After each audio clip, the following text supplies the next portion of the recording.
Welcome to the Wikipedia framework.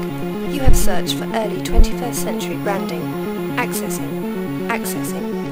The most relevant article is Third Age Branding, 1997 to 2032. This article consists of 5 sections. Entire article follows. Commencing autoplay.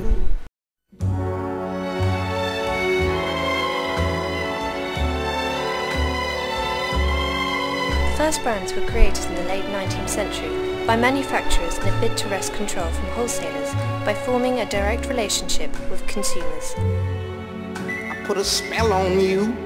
Their aims were to create and therefore stabilise demand, as well as concentrate demand on fewer product lines, creating efficiency and therefore increasing profit margins. The first stage of branding is defined by brands that sought to convey reliability, guarantee quality and engender trust.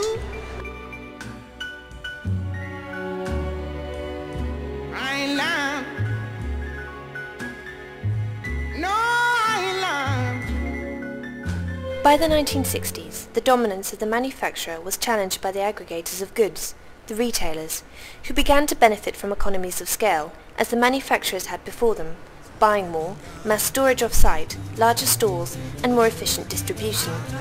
This, combined with the benefits of being the point of purchase, the interface with the consumer, gave retailers the balance of power.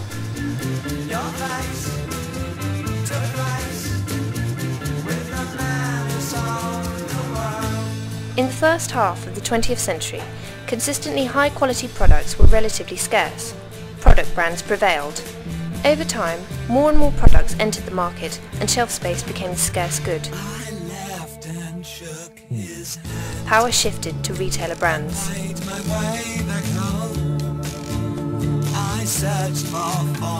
Advertising also became a form of competition between brands for retailer shelf space that also comprised significant quantities of retailer-branded goods. Brands competed for retailers as well as consumer attention. Consumers who found themselves at the mercy of what retailers chose to supply. This strength defined the second age of branding, an age that belonged to the retailers.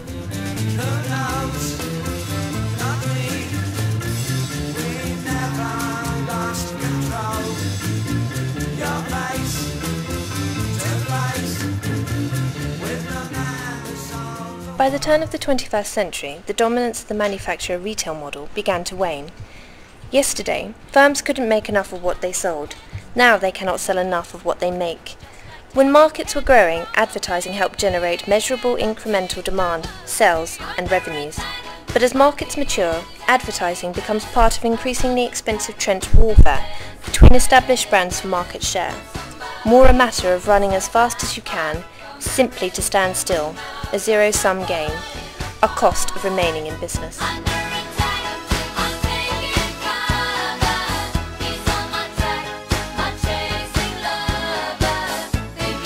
Brands became assets that had to constantly remind consumers of their own existence.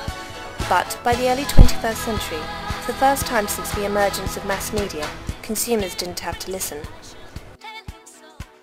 Media.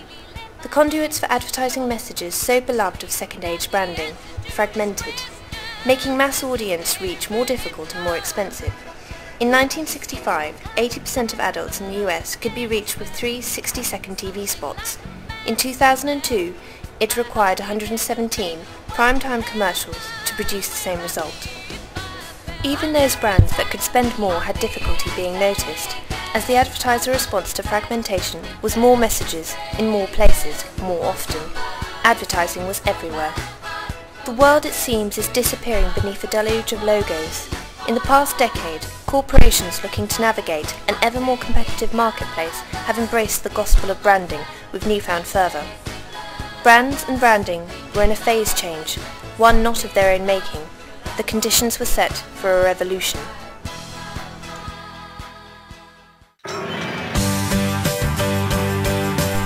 The origins of brands lie in their fundamental ability to attach meanings to named objects. The capacity of human beings to associate and carry meanings and to attach them to objects with names was exploited by manufacturers and there developed the use of the brand.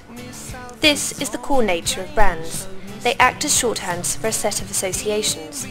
The key to understanding brands is understanding who creates those associations and therefore who ultimately owns brands. A brand is simply a collection of perceptions in the mind of the consumer. Because they exist as a set of meanings inside an individual's heads, brands are predisposed to consumer ownership. At the start of the 21st century, consumers with unprecedented quantities of information and networked together via newly emerging online communities refused to allow brands' meanings to be determined by manufacturing corporations or aggregator retailers. They seized control over the destinies of the brand about which they cared, abandoning those brands that refused to cede control. Engagement, the overused catch-all so beloved of brands in the early 21st century, wasn't enough. Consumers took tangible ownership of brands. This was the essence of the Third Age. Early examples of careholders in action include Oh My News, the Korean newspaper for which by the early 21st century over 26,000 careholders regularly reported, with a daily readership of 1.2 million. Salomon, the snow sports manufacturer, which set up marketing and design teams comprised of snowboarders, consumers owning the brand and marketing it to consumers. Wikipedia, a grassroots multinational effort to build a free encyclopedia on the internet, written collaboratively from an army of volunteers, working in roughly 200 different languages. Boeing invited consumers to join a world design team, attracting over 120,000 careholders. Ahonen and Moore, in 2005, commented on the remarkable nature of this endeavour. Boeing has done this to build better aircraft, because in the end, nobody is as clever as everybody. If one of the world's largest engineering companies, with decades of leadership in the extremely demanding fields of aeronautics, can use common people inputs for their designs, surely so can any less demanding industry. All these old designer handbags. eBay, founded on Third Age principles, existed only as a framework in which its careholders operated, a networked commercial community of careholders in action. The floundering of early eBay advertising was due to marketers adopting Second Age principles to a Third Age brand.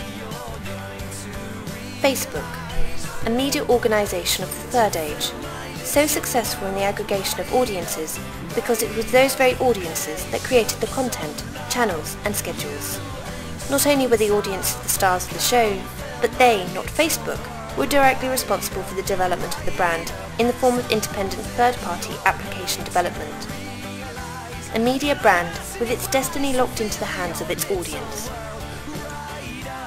The emergence of careholders by no means marked the demise of the manufacturer or retailer. Manufacturers continued to profit from the production of goods, but it was careholders who directly determined which lines to pursue and how to market them.